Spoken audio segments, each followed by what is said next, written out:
Ị ga-atara ọnụ na Doro wa kake mana.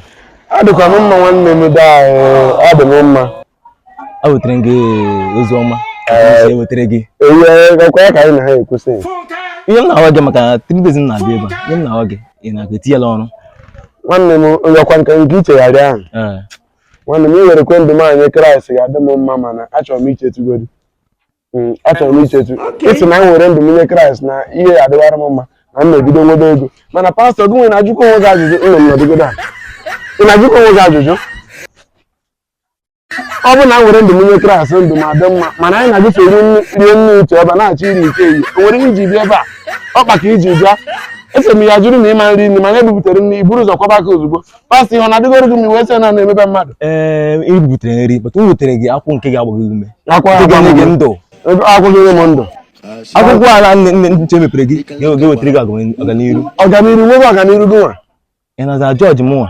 Nwaanyị na mama George ka a hapụgodo ka anyị gwa nwaanyị. Ebe a dịghị mkpa ebe ka ị na-aga dị. A na-eje nke Doris Efi na-eme mmemme iri ji na 25 Novemba.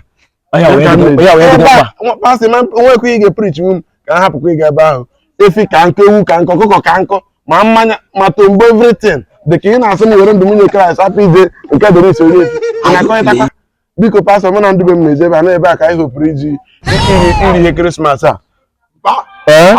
Onye ọla akawa ka hapụ ije mmemme Doris Efi. Ihe nke egozila nwa gị okwu. Nwaanyị na mama gị nwa m okwu. Egozila nwa gị okwu. Nwaanyị na mama gị nwa m okwu. Nwaanyị na mama gị okwu. Biko anyị ga-ere akwụkwọ ya oke. Ya akwụkwọ nsọ na-ekwu. Ọ bụ na ihe ịsa ya eje, anyị apụ ọkwa na apụ. Ọ bụ na ihe ịsa ya eje. Eje hapụ mpụwa gị. Nna ka ijebe. Ọ bụ na ihe ejekwa anụ dịkwa mmanya dị. Anụ na-aga etinye ya.